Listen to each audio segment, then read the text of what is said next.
Some Pokemon are hard, other Pokemon are harder, but which Pokemon are the hardest? Today we'll be continuing our series on things that end up being hard in Pokemon. Oh, whoops, my apology there. Surely that is the wrong set of thumbnails. Our series of the hardest things in Pokemon, and specifically why the Pokemon on this list are so hard that they're considered the hardest.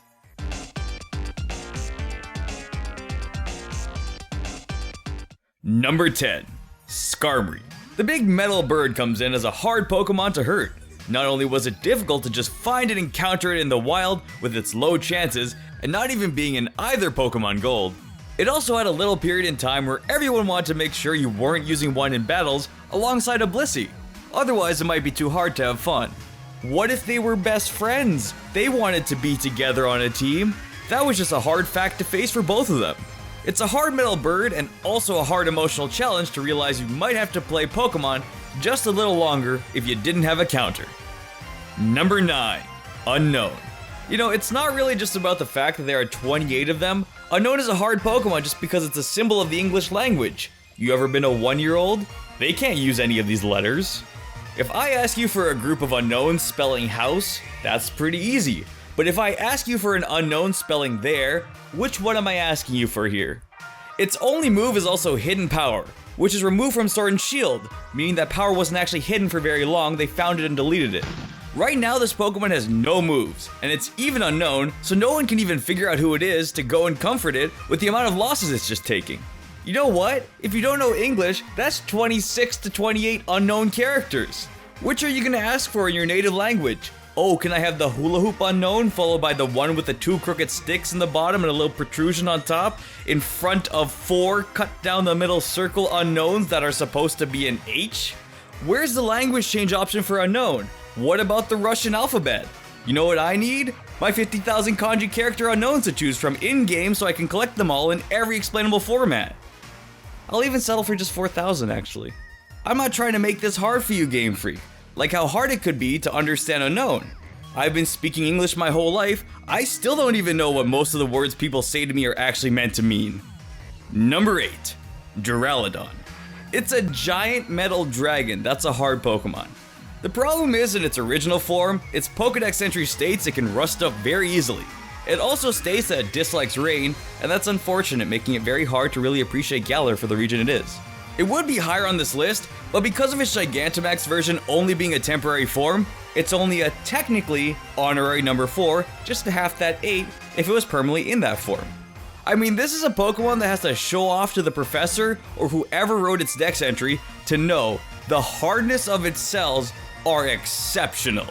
If it was a little weirder and stayed as a permanent skyscraper, it would definitely be in number 4, getting ranked as a Pokemon that sticks out and is extremely hard for sure. Number 7. Arceus. You know why? Because you've all already sent your comments on this video about my pronunciation before even getting to this part. That was like 3.5 seconds, how fast do you guys type?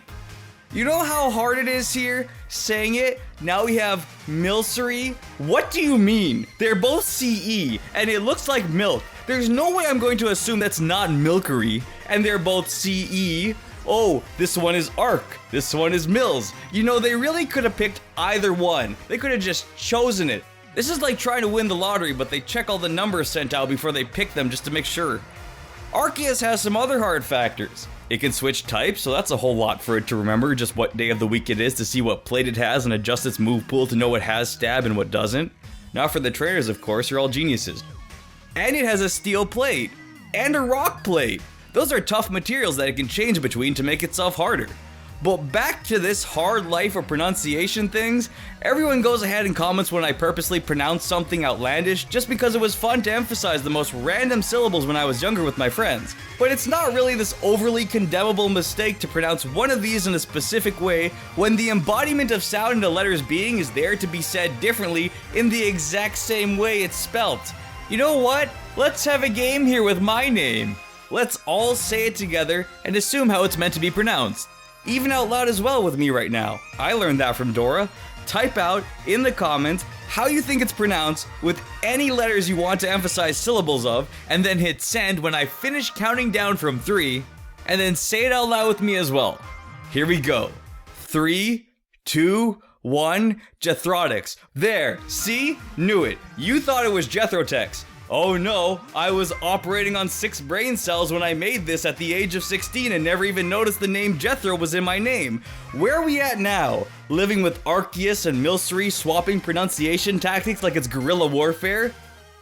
Truly, this mythical Pokemon is a hard one to overcome when I'm making up Dora mini games in one of my videos.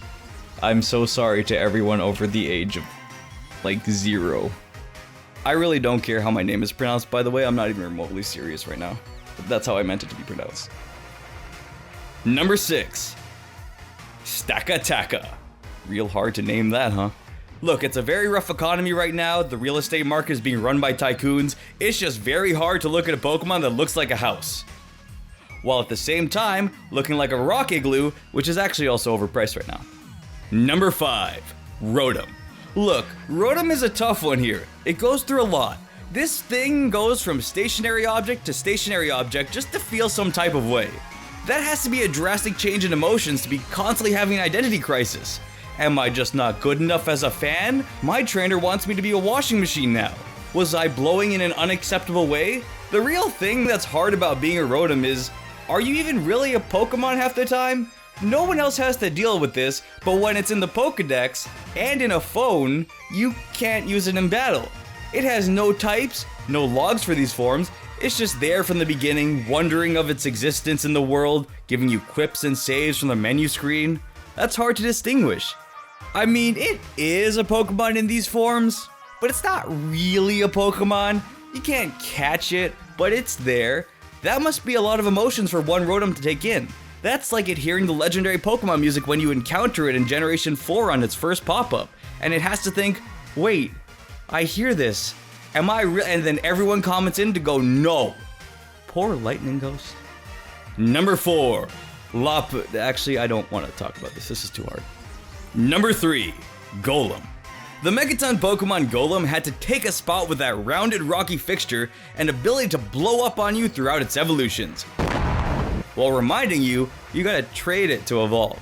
The hardest thing to realize is Gollum transforming into an Alolan Golem. It grew a beard. That's very hard to distinguish.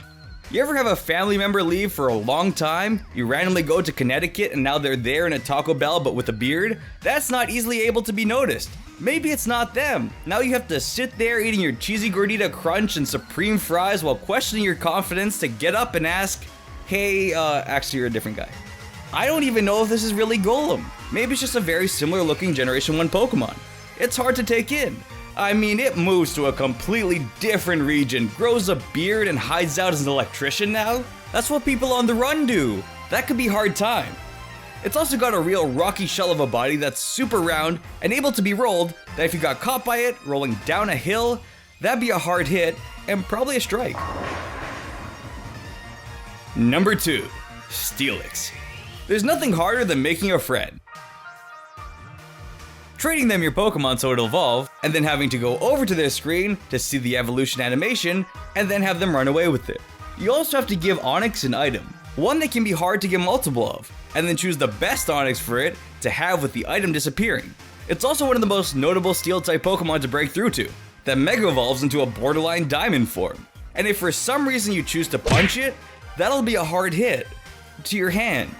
This thing is made of steel and started out as a rock. That's a stern investment with appreciation and firmness. Truly a specimen to behold. Number 1. Metapod. Who'd have guessed it? It's Metapod! Top 10 hardest shiny Pokemon, and knowing me, some of you thought that'd be a shiny Pokemon on that list. But it wasn't, because it's here right now, and I definitely did think about putting it onto that list. What's this guy got when you catch it by itself in the forest? Harden. That's it. It doesn't stop getting hard. It metals up. You know the real unasked question here? Is it only hardening its shell, or is it hardening its emotions as well? I've seen it in Pokemon Snap. I've thrown an apple and a pester ball at it. Sure, maybe it drops from the string, but it doesn't even come off as if it felt something. Are you not moved? This is also a Pokemon that's just hard to tell how it looks. The little bump on its back, I think, looks like a nose. This is a two-way face. One half is Nicolas Cage, the other half is John Travolta. God, I've had 3 videos in a row referencing Face Off. I don't even like that movie. You know who has it just as bad? Kakuna. More like Kikona. No idea what that means actually. But Kakuna also only has Harden, and just has to live in the shadow of its other shelled rival Metapod. If I said number 1, Kakuna, a lot of people would be saying, but Metapod. People cried at Bye Bye Butterfree, but no tears were shed for Bye Bye Beedrill. Ash pretty much gave one to go off on its own too. Who cried for that? The producers? All in all, we've learned that these are the hardest Pokemon in Pokemon, and that my criteria should be much more strict.